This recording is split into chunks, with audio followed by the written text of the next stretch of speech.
مرحلہ اذان کا. اذان کے متعلق علماء نے لکھا ہے کہ اذان آخر ضروری کیوں ہے. ٹھیک ہے، اب تک تو آپ یہ سنتے آئے ہیں کہ بھائی اذان کہنا اس سے پہلے مستحب ہے. ضروری کیوں ہے اذان؟ کہا کہ دیکھیے دو طرح کے لوگ ہیں، ایک ہیں خاصان خدا اور ایک ہیں محجوبین، جو پردوں میں ہیں، خدا سے بہت دور ہیں. یہ اس وجہ سے اذان کو یعنی مستحبات میں ضروری خیال کیا گیا کہ کہیں خاصان خدا جو شوق پروردگار کے اندر اتنے زیادہ بےتاب رہتے ہیں، اگر ایک دم سے نماز شروع کر دی تو امید ہے کہ ان کی روح قفص انصری سے پرواز نہ کر جائے پروردگار سے ملاقات کے شوق میں. کہا کہ اذان اور اقامت میں ان کو روح کو ذرا سہارا ملتا ہے. اور محجوبین جو ہیں ہماری طرح کے لوگ، کہیں ایسا نہ ہو کہ بے ادبانہ اور گستاخانہ محضر خدا میں حاضر ہو جائیں. اذان و اقامت سے تھوڑی سی تیاری کرائی جاتی ہے، یعنی آپ یہ دیکھیں کہ اذان و اقامت کی اس لحاظ سے اپنی حیثیت، اور جن کا مقام بہت زیادہ بلند ہے ان کو تو پرواز ایسا نہ ہو کہ روح قفص انصری سے پرواز کر جائے شوق ملاقات میں. کہا جاتا ہے نا اذان نماز میں انسان پروردگار سے ملاقات کرتا ہے، لیکن ہماری تو کسی کبھی ملاقات نہیں ہوئی، اس وجہ سے نماز کو ایسا نہیں بنا پائیں. اچھا، پھر آگے فرماتے ہیں کہ بھائی اگر چلیں آپ کو مسجد سے اذان دینی ہے، لوگوں کو بلانا ہے، اگر اذان کا مقصد یہ ہے تو جس وقت آپ گھر میں بالکل اکیلے ہوتے ہیں اس وقت آپ کو اذان کا حکم تب بھی مستحب ہے اذان دینا. کیوں؟ ایک سوال ہے نا. تو بھائی ٹھیک ہے، اذان سے لوگوں کو بلانا مقصد ہے کہ نماز کے لیے آئیے، آپ گھر کے اندر ہیں، بالکل دروازہ بند ہے، نہ کسی کے آنے کا امکان ہے، پھر بھی اذان دینا کیوں مستحب؟ کہا کہ جو آپ کی مملکت نفس ہے نا، اس میں خدا کی طرف سے کچھ معمور فرشتے ہیں، اور اس مملکت نفس کے اندر طاقتیں بھی ہیں. اس مملکت نفس آپ کچھ طاقتیں ہیں نا، قوہ غضبیہ ہے آپ کے اندر، قوہ شہوانیہ ہے آپ کے اندر. تو اللہ کے جو اسم اعظم ہے اس کا اعلان اب اپنی مملکت نفس میں کرتے ہیں تاکہ تمام قوتیں مسخر ہو جائیں پروردگار کے اسم کے آگے. یہ جو بار بار یہ اذان دینے کا جو حکم ہے یہ اپنے نفس کے اندر اس اسم اعظم کو پروردگار کے پہنچایا جاتا ہے کہ یہ جو نفس کی قوتیں سرکشی اختیار کرتی ہیں ان کی یہ سرکش نہ ہونے پائیں، بار بار ان کو دبایا جاتا ہے پروردگار کا نام کا اعلان کر کر. دیکھیے بہرحال اذان کی اس طرح کے پہلو بھی ہیں. پھر ایک فرماتے ہیں کہ 4 مرتبہ آپ اللہ اکبر کہتے ہیں نا ہاتھ اٹھا کر. ہر ایک دفعہ اگر آپ نے شرائط کے تحت کہا، جو کمال کی شرائط ہیں جو بھی آگے چل کر بھی آئیں گی، تو ایک دفعہ سے ہاتھ اٹھانا اللہ اکبر کے لیے ایک پردہ چاک کر دیتا ہے پروردگار عالم کے قرب تک پہنچنے کے لیے. اس کا مطلب ہے کہ میں نے کہا نا کہ 70,000 نورانی اور 70,000 ظلمانی حجابات ہیں، پردے لگے ہوئے ہیں پروردگار تک پہنچنے کے. ایک تکبیر شرائط کے ساتھ کہنے سے ایک پردہ چاک، 2 تکبیر کہی 2 پردے چاک، 4 اور اس کے بعد آخری کے 2 اللہ اکبر، 6 پردے تو آپ ویسے ہی چاک کر سکتے ہیں. تو کتنی جلد آپ پروردگار میں قرب نصیب ہو سکتا ہے اگر جانتے ہوئے اور اس اذان کی عظمت کو سمجھتے ہوئے اذان کہی جائے. پھر آگے فرماتے ہیں کہ جس وقت انسان، اصل میں ہمیں تو پتہ نہیں نا، ہمیں تو بس یہ پتہ ہے ہاں بھائی اذان و اقامت کا کہنا مستحب ہے. جس وقت انسان اللہ اکبر کہتا ہے، اذان اور اقامت کہتا ہے، تو جیسے ہی وہ کہتا ہے نا، اگر روایت کے اندر ہے کہ اگر صرف اقامت کہتا ہے تو ملائکہ کی پوری صف اس کے پیچھے آ کر کھڑی ہو جاتی ہے نماز کے لیے، وہ اس وقت پیش امام ہو جاتا ہے اگر صرف اقامت کہے. اور امام نے بتایا کہ آپ کو پتہ ہے کہ یہ صف کتنی بڑی ہوتی ہے. کہا اس کی کم سے کم لمبائی جو ہے وہ مشرق اور مغرب کے درمیان جتنا فاصلہ ہے اتنی ہوتی ہے، اور اس کی زیادہ سے زیادہ لمبائی زمین و آسمان کے درمیان جتنا فاصلہ ہے اتنی ہوتی ہے ملائکہ کی صف. اور اگر انسان اذان اور اقامت دونوں کہے نماز سے پہلے تو ملائکہ کی اس طرح کی 2 صفیں اس کے پیچھے نماز پڑھتی ہیں. یعنی اگر انسان واقعی اس کو سمجھتے ہوئے انجام دے تو کتنی اس کی عظمت، یعنی فوراً اذان و اقامت کے بعد خیال دل میں آئے گا کہ میرے پیچھے سب ملائکہ کی صفیں درست ہو رہی ہوں گی، تو کتنی اس کو جذبے کے ساتھ نماز پڑھنی چاہیے. کہا جاتا ہے کہ جب روایات کے اندر ملتا ہے کہ جب جناب رسول خدا آسمانوں پر گئے تھے شب معراج، روایت میں کہ رسول خدا معراج پہ جس وقت گئے تھے اس وقت خانہ کعبہ کے سائے میں لیٹے ہوئے آرام کر رہے تھے کہ جبریل جنت کے پانی کا بھرا ہوا تشت رسول کے سامنے لے کر آئے اور کہا کہ آپ کو چلنا ہے معراج پر، لیکن اس سے پہلے جنت کے پانی سے غسل کریں. جناب رسول خدا نے غسل کیا اور اس کے بعد پھر وہ پوری تفصیلات کے وہ کس طریقے سے براق آیا اور آسمانوں کی طرف روانہ ہوئے. پہلے آسمان پر جب پہنچے تو روایت میں کہ پہلے آسمان کا ایک دروازہ، امام خمینی نے اس روایت کو لکھا ہے، پہلے آسمان پہ ایک دروازہ ہے جہاں معمور فرشتے ہیں.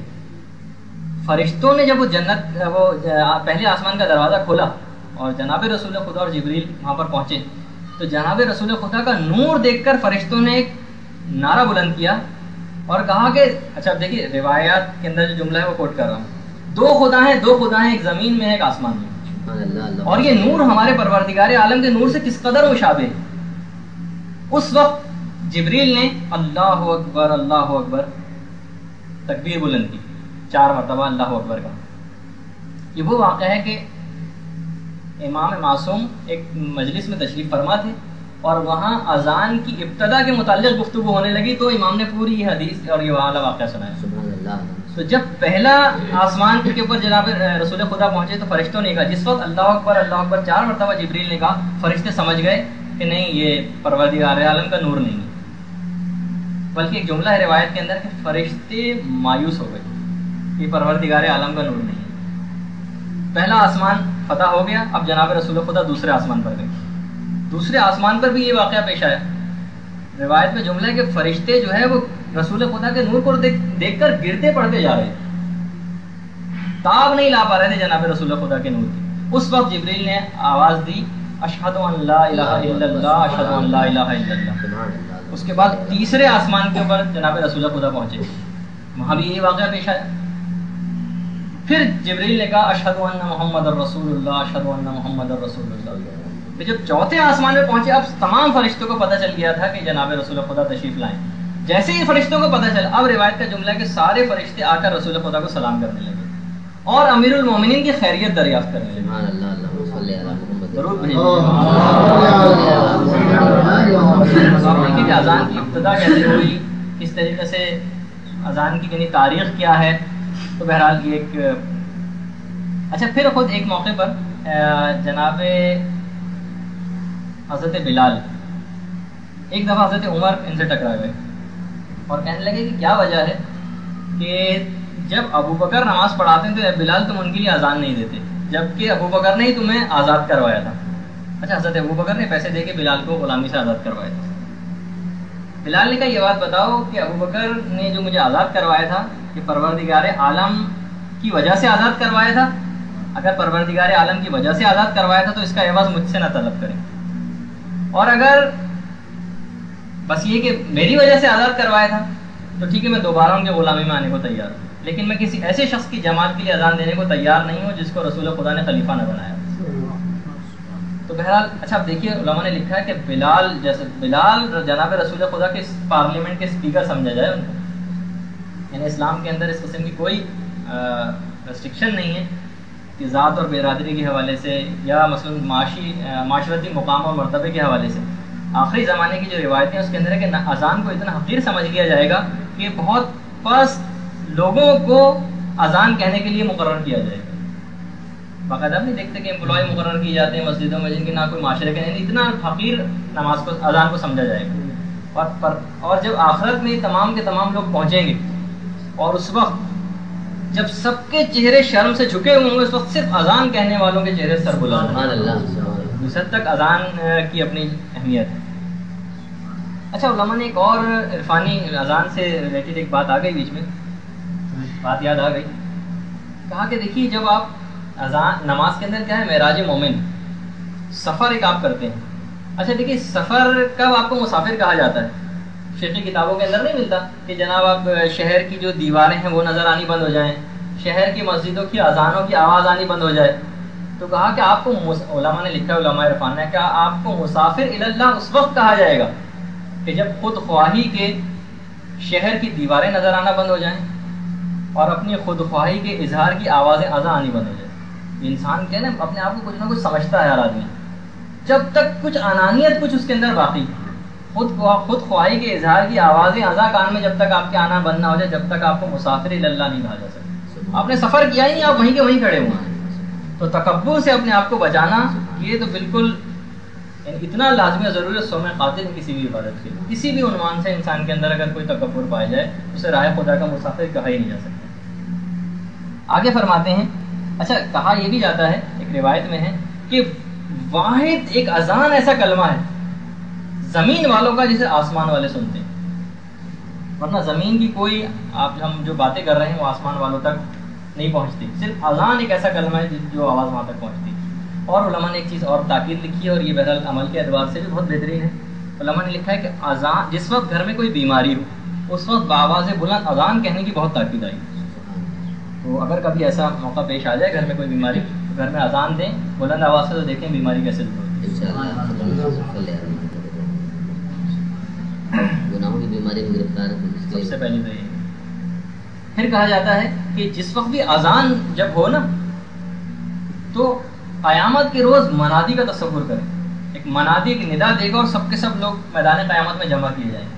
تو جیسی اذان کی آواز آپ کے کان میں آئے، آپ فوراً منادی کا تصور کریں. اچھا، بعض اوقات دل میں خیال پیدا ہوتا ہے کہ آخر ہمیں کیسے پتہ چلے کہ آخرت میں ہمارا انجام کیا ہوگا. علماء نے کہا اس کا ایک طریقہ ہے. اگر اذان کی آواز سن کر آپ کے دل میں سرور پیدا ہو، ایک نشاط پیدا ہو، تو سمجھ جائیں کہ وہاں اندیا مل جاتا ہے کہ وہاں پر بھی آپ کا انجام اچھا ہوگا. اور اگر کوئی جذبہ پیدا نہیں ہو رہا، یا آواز آئی اوف اتنی مصیبت آ گئی اور نماز کو جانا پڑے گا قہرن و جبرن معاذ اللہ، تو سمجھ جائیں کہ وہاں انجام برا ہو سکتا یا مشکوک ہوگا. یہ ایک انڈیکیشن ہے کہ آپ اپنے آپ کو فوراً اس اذان کو اپنے دل پر پیش کریں اور دیکھیں کہ اس وقت کیا آپ کے دل کے اندر کیفیت ہوتی ہے. اگر کوئی لطف، کوئی سرور اور ایک نشاط کی کیفیت ہے، تو اندیا مل رہا ہے، ایک اشارہ مل رہا ہے کہ وہاں پر انجام بخیر ہوگا.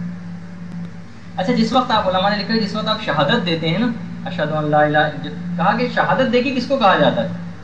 کہ آپ کسی چیز کے متعلق گواہی دے رہے ہیں زبان سے اور دل سے بھی اس کو ویسے ہی سمجھ رہے ہیں.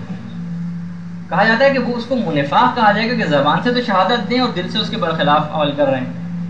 تو اگر جناب رسول خدا کی رسالت کی گواہی اور ائمہ کی امامت کی گواہی آپ دے رہے ہیں، اور زبان سے تو دے رہے ہیں، شہادت دے رہے ہیں، دیکھیے فقہی اعتبار سے شہادت کے کیا معنی ہے کہ دل سے بھی آپ ویسے ہی سمجھتے ہیں اس کو، اور اگر ویسا آپ نہیں سمجھ رہے ہیں تو کہا جائے گا کہ آپ منافقت کر رہے ہیں اور جھوٹ بول رہے ہیں اذان میں.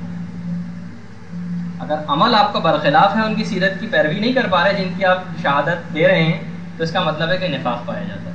کسی بھی پائے گا صحیح، زیادہ یا کم، یہ بحث کا موقع ہے. اچھا، پھر اس کے بعد اذان کے بعد باری اذانی کے اندر اشہد ان محمد الرسول اللہ اور پھر علی ولی اللہ کے بعد 3 حیا آتے ہیں، جس کو حیلات کہا جاتا ہے، پلورل حیلات، حی علی الصلاۃ، حی علی الصلاۃ، حی علی الفلاح، حی علی الفلاح، اور پھر حی علی خیر العمل.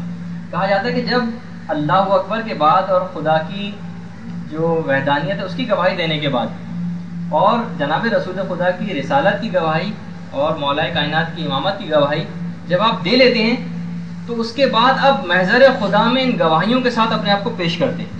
یہ حی علی الصلاۃ جس وقت کہا جاتا ہے اس وقت کا موقع کہ پروردگار اب میں آ گیا. یعنی بہت اس وقت انسان اگر غور کرے کہ کیا جملے وہ زبان سے نکال رہا ہے، محضر خدا میں یہ تمام گواہیاں جمع کر کے اب موجود ہو گیا کہ میں آ گیا. تو انسان اس وقت اپنے آپ کے دل کی کیفیت کو غور کرے گا. کوئی جذبہ کچھ نہیں پیدا ہو رہا تو کوشش کرے اس کے طریقے ہم آگے چل کے بھی آگے گفتگو میں آئیں گے کہ خوشی و خضوع پیدا کیسے کیا جائے. پھر اس کے بعد آپ قیام کے لیے نماز میں کھڑے ہو جاتے ہیں.